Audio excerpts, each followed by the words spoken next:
Dalam 30 detik, dua orang ini paksa harus menemukan batu giok di dalam bebatuan. Batu giok siapa yang lebih mahal menang.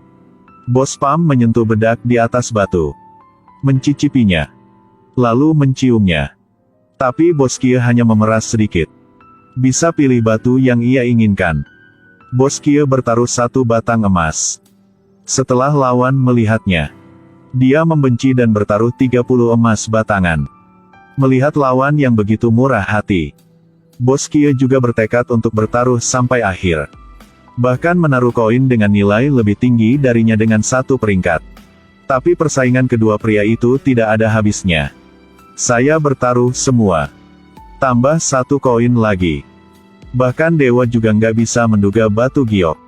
Terlebih lagi, keduanya menaruh yang sangat besar. Bahkan Bos Kie merasa gugup. Di dalamnya ada batu giok sangat besar. Belum bahagia. Namun, lawan juga membuka blok batu giok yang sama.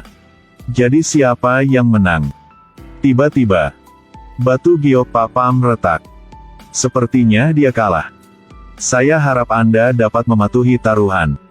Katakan padaku petunjuk dari titik permata. Selamatkan putriku.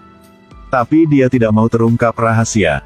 Bersikeras bertaruh lebih banyak emas, mainkan 1 kali lagi. Mereka memiliki waktu 30 detik untuk memilih batu. Saat ini, saat Bos Pam memilih batu, ia hanya perlu melihat penampilannya. Maka ia dapat mengatakan bahwa ini adalah batu giok palsu. Setelah memotongnya, benar-benar tidak ada apa-apa di dalamnya. Hanya ada beberapa permata biasa. Semua orang menduga ia yakin kalah. Tapi ia masih tenang. Keluarkan permata terbesar. Ia mulai menggunakan tangannya untuk menggosok. Kemudian dia menyuruh orang itu untuk mematikan lampu. Permata yang warna putih tadi.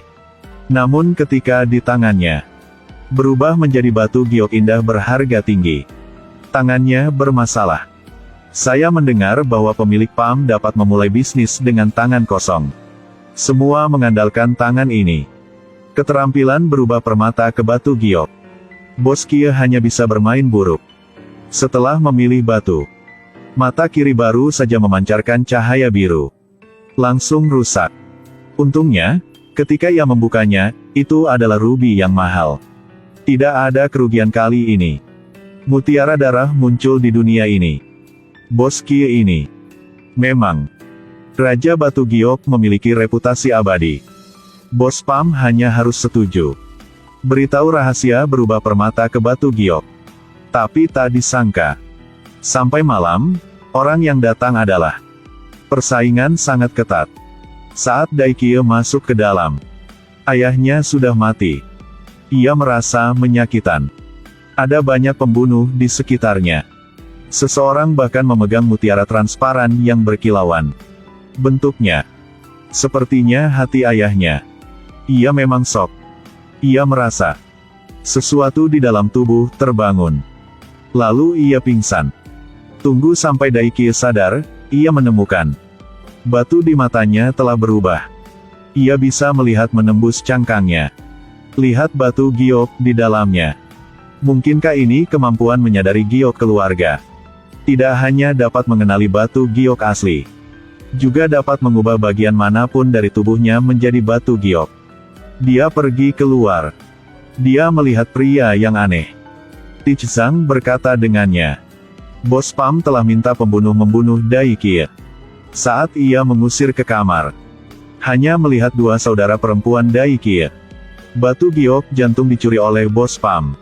Dia yakin harus membalas dendam. Jadi ketika dia mendengar akan ada kompetisi tentang batu giok, dia segera mendaftar untuk berpartisipasi. Bos Pam minta seseorang untuk bertaruh ke sana. Di bawah syal merah ini ada batu giok ungu. Harganya yang tinggi. Melihat itu, Daikie hanya bisa bersembunyi di kamarnya. Mengaktifkan kekuatan permata. Dia berniat untuk mengeluarkan mutiara sebagai taruhan. Memang ia tergila. Bahkan pemilik Pam ketika dia melihat mutiara juga takut. Kali ini, jenis batunya sama.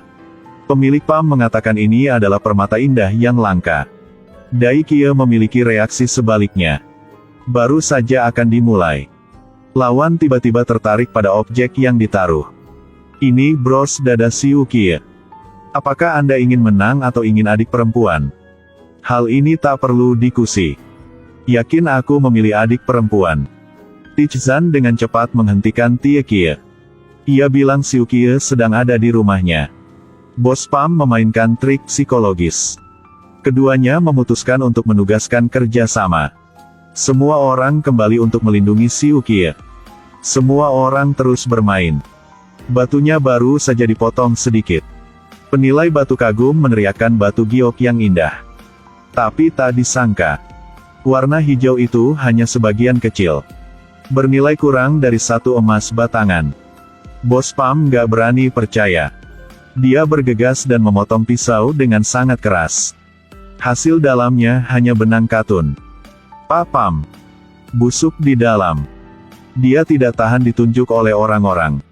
Segera minta bawahan membunuhnya. Tapi hasil ini bisa diprediksi. Dai Kie hanya menggunakan sedikit kekuatan pemulihan batu giok. Bisa membuat mereka ketakutan. Dia dengan sewenang-wenang mengangkat tangannya. Mampu melempar Bos Pam sesuka hati. Sekarang ia baru tahu. Apa yang mengubah batu menjadi batu giok? Sungguhan, dia menggunakan ramuan ajaib.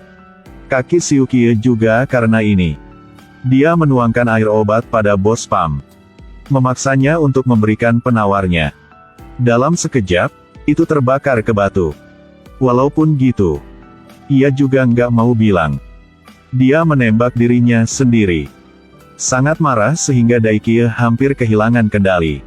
Untungnya, Tichzang membawa Siu Kie ke sana. Bisa membuatnya tenang. Sampai ia sembuh. Ia telah tidur di tempat tidur Tichzang. Mutiara juga dikembalikan ke tempat asalnya. Tichzang juga menghilang. Kepala pelayan bilang ia sedang di lonteng. Dai Kie baru masuk sudah menemukan. Ada banyak mesin di atas meja. Bahkan batu giok hati ayahnya. Hanya ketika ia melihat buku harian di atas. Ia paham semuanya.